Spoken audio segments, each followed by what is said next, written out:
Greetings and welcome to the Halloween edition of the Sliders Review. And I'm here today to talk to you about The Haunting Hour, Season 1, Episode 3, Nightmare Inn. So this episode is pretty creepy. It deals kind of in a way you don't really know what the movie monster is going to be at first until it finally reveals itself. Now, this episode has a jump scare because the girl in here, Jillian, she constantly has nightmares, and she's been having nightmares before the episode even aired. And it's because her father died of a crash about like a year ago. And so he died in the area in which they're driving to. They have inherited a inn. And, the mom really wants to seal the deal on that. The daughter does not want to live there. She doesn't want to drive on that road. They stop and look at the road and where, her father died, and it just depresses her and stuff. Only thing she has left of him is a necklace that he sent. He sent it to her a week after he died, had it engraved and stuff. And it's like a silver necklace or whatever.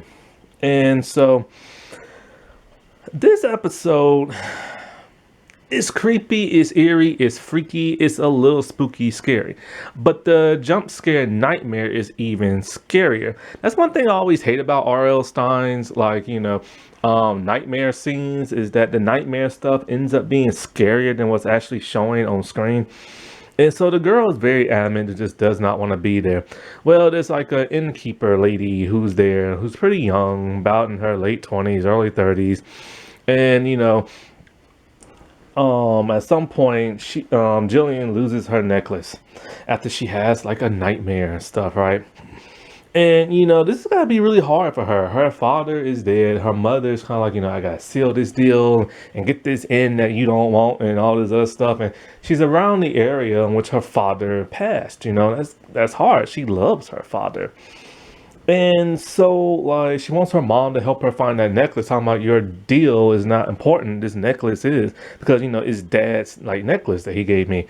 And the mom lets her know straight up, like, look, this inn is my equivalent of a necklace and stuff. And so when her mom leaves, like, she meets this boy named Caleb. Caleb is played by the dude who played Murphy on the 100, and he's the new Captain Boomerang now in the Flash. And so, like, the girl who plays Jillian, she was one of the Red Queens in the Resident Evil movie. And so, like, he's talking to her, and they're bonding. She likes him, and he's all like, it sucks what happened about your dad. He seems like he's a pretty cool guy until the lady Priscilla, who's like the innkeeper lady, looks at him, and they give each other a strange look. Something's up. She lets Jillian know her mom has called. Then she gives her the warning, stay away from Caleb. She tells him he's been in and out of psych wards. He's a dangerous person, but you don't get that vibe until he looks at her. The dude who played Murphy, Caleb, man, that dude was so young in this, and he cusses in this episode. I was very shocked the first time they ever cussed in the R.L. Stine thing. And so she has a couple more nightmares here and there, and then he sneaks into her place, or either, I think he sneaks into her place at night or something like that. I can't remember which one. And so they're talking, and he's all like, why are you acting funny around me? And he's all like, because Priscilla said get away from you and stuff. And he's all like, no, Priscilla is the dangerous one. So it's kind of like, okay, what exactly is going on here? He said, I quote, she had a crush on him. She tried to get with him. This is a grown woman. He's a teenage boy. Why they had to go down that route? But is he lying? That's the thing. And she's all like, she's looking for her necklace, and she thinks Priscilla stole it. So he said one day, he'll help look for it and crap. Well, one day she sees Priscilla talking to Caleb in Priscilla's room and everything. And they all like, I thought you agreed to leave the girl alone, all this other crap. So Jillian's kind of weirded out by this. She don't know what's going on. And so Jillian has a bit of a chip on her shoulder.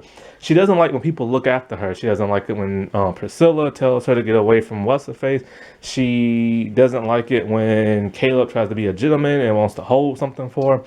And so she tells him, like, why are you two acting all buddy-buddy if y'all don't like each other?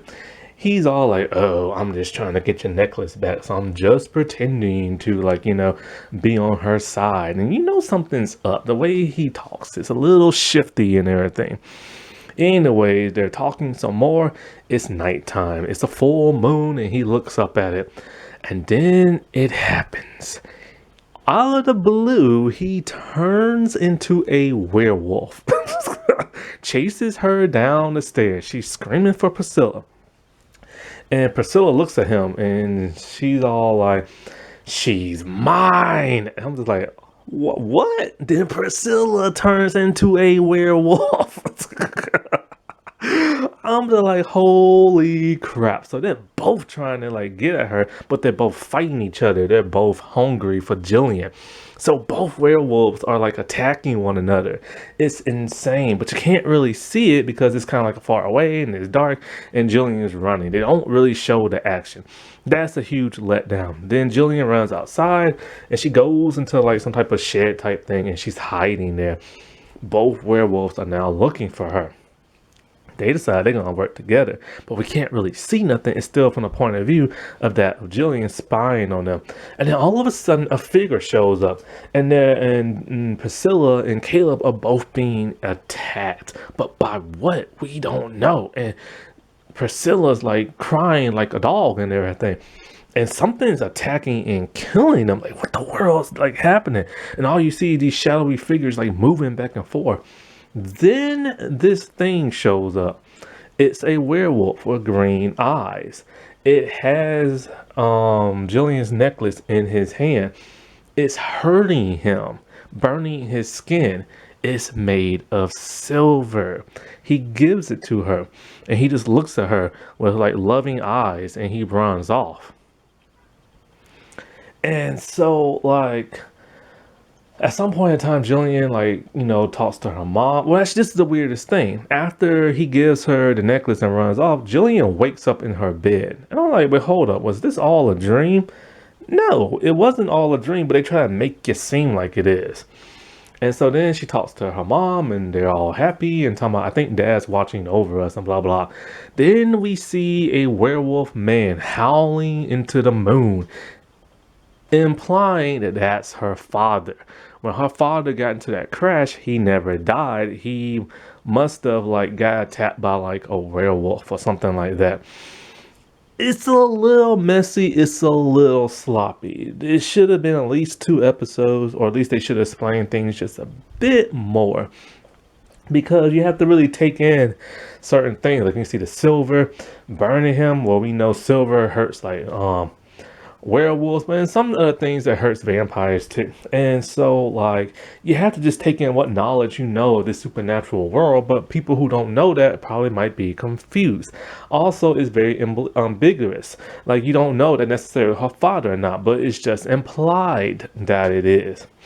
And it's just kind of a weird episode, a little sloppy, but yet terrifying at the same time. When both those werewolves are attacking each other and chasing after her, it is very terrifying. I remember seeing this for the first time years ago, thinking to myself, holy crap, like they're actually gonna go there a lot further than that werewolf swamp episode of Goosebumps and everything. And I was just very shocked by the whole thing. It's very creepy and it's very eerie. So I give him a thumbs up for that. I just wish it wasn't so sloppily written and stuff. That wasn't that spooky. Alright, well I shall talk to y'all later. Bye.